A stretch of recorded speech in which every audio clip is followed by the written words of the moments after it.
ఇందాకన్నారే జనం కష్టాల్లో ఉన్నప్పుడు వచ్చారనేది. మీకు ఆ జైల్లో ఉన్నప్పుడు అసలు మీకు ఫస్ట్ వెళ్ళినప్పుడు అడుగు పెట్టిన క్షణం ఏమనిపించిందండి అసలు మీకు? అంటే ఎందుకంటే నాకు తెలిసి మనకున్న వ్యక్తిగత పరిచయం రీత్యా కూడా ఆ ఒక్కటే ఎప్పుడు నాకు అట్లాంటివి జరగకూడదని అతి జాగ్రత్తగా 360 డిగ్రీస్లో చూసుకుంటూ జాగ్రత్తగా బతికారు. 40 ఏళ్ళు 45 ఏళ్ళు ఎలాంటి ప్రలోభాలు.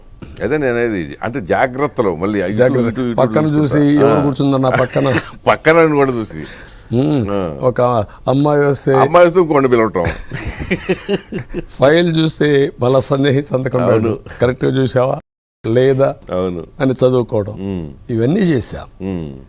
ఎక్కడన్నా కానీ ప్రొసీజర్ తప్పదంటే ఇమీడియట్గా మార్చేసేవాడిని, అన్ని క్యాబినెట్కి పోవాలి. This is my nature. అది కాపాడింది. ఒక్కొక్కసారి ఇలాంటి వ్యక్తులు వచ్చినప్పుడు ఊహించిన పరిణామం అది.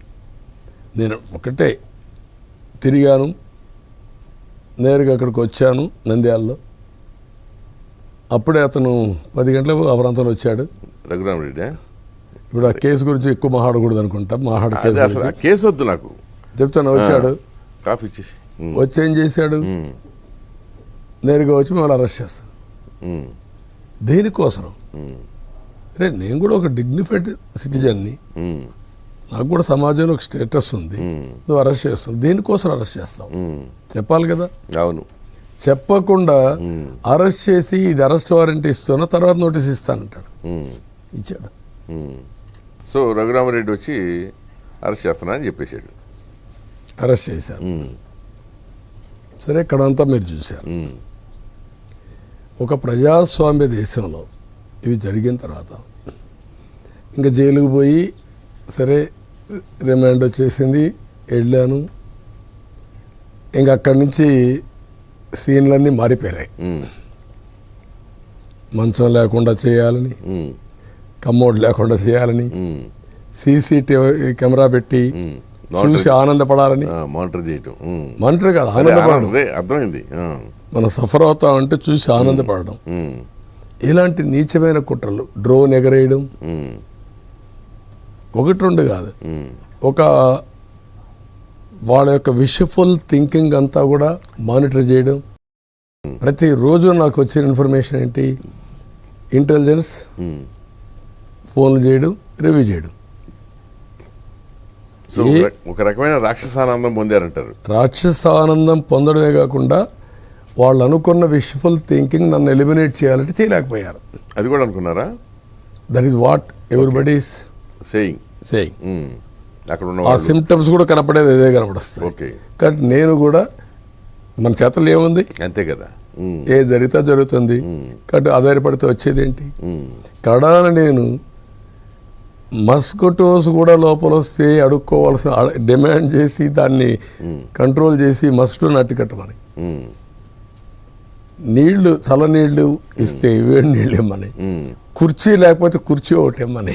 అన్నీ అడుక్కోవడం కాదు, గట్టిగా ఫైట్ చేయడం. అదే అంటే ఏంటి ఇవన్నీ? అంటే ఏ విధంగా మానిటర్ చేశారు, ఏ విధంగా చేశారు. ప్రతి ఒక్కరు వండుకొని లేదు లేదు మీరు జాగ్రత్తగా ఉండి, నేను జాగ్రత్తగా ఉంటే ఏం చేస్తాను? అంతే కదా. ఒకళ్ళు మీకు తోడు ఎవరు లేరు. అప్పుడు అంటే జగన్మోహన్ రెడ్డితో పాటు ఒక పెద్ద బ్యాచ్ ఉండేది. ఆ బ్యారక్ లో నేను ఒక్కడే ఉంటే ఆడ సెక్యూరిటీ. వాళ్ళు పాపం ఏ మాటకు ఆ మాట, ఎక్కడ నా మీద అలాంటి అంటే లేరు, అమర్యాదగా ఎవరు లేరు. కానీ భయం ఉంది. భయం అంటే ఇన్ ది సెన్స్ అభిమానం కానీ డ్యూటీ కానీ, కానీ ప్రెషర్ ఉంది. నాకు ట్యాబ్లెట్స్ కూడా ఇవ్వకూడదనే ఆలోచన. నాకు ఇవన్నీ వస్తే ఇచ్చిన రిపోర్ట్ తారుమారు చేయడం.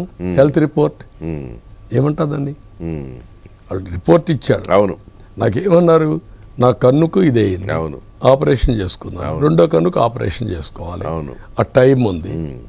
అది ఆ డాక్టర్ వచ్చి టెస్ట్ చేశాడు, చేసి ఆపరేషన్ చేసుకోవాలి. సాయంత్రానికి రిపోర్ట్ని మార్పించారు. ఏమని, ఆపరేషన్ చేసుకున్న దాన్ని ఎప్పుడైనా చేసుకోవచ్చని, మళ్ళీ తొందర లేదని. అదే అంటే ఏమనాలి దీన్ని? అడుగడుగున వాళ్ళ ఉద్దేశం అల్టిమేట్గా ఏం చేయాలో తెలియదు. కానీ సిమ్టమ్స్ అయితే ఇవన్నీ. విష ప్రయోగం చేస్తారు కొంతమంది.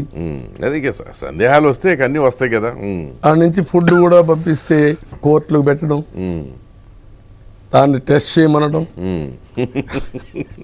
ముందు జైలర్ మీరు టెస్ట్ చేసి నువ్వు తిని అప్పుడు ఇవ్వాలి.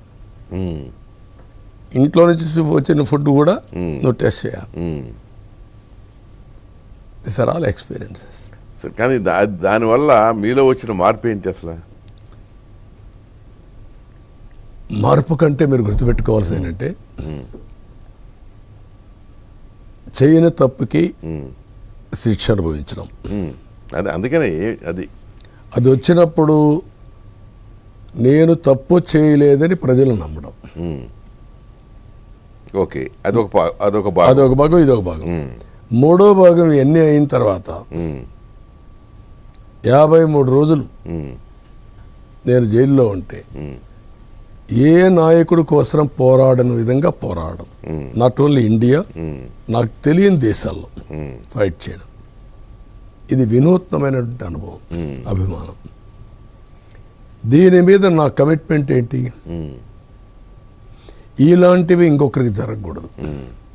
రాజకీయాలు, ఇలాంటి ఉన్మాద రాజకీయాలు కానీ, దౌర్జన్య రాజకీయాలు కానీ, నేరపూరిత రాజకీయాలు కానీ జరగకూడదు. దాన్ని ప్రక్షాళన చేయడం ఒక యాంగిల్. రెండోది, ఇంత నమ్ముకున్న ప్రజానీకాన్ని నేను మళ్ళా ఎంపవర్ చేయడం రెండో మార్గం. అదేమో మీరు విశాల దృక్పథంతో ఆలోచించినట్టు ఉంటుంది.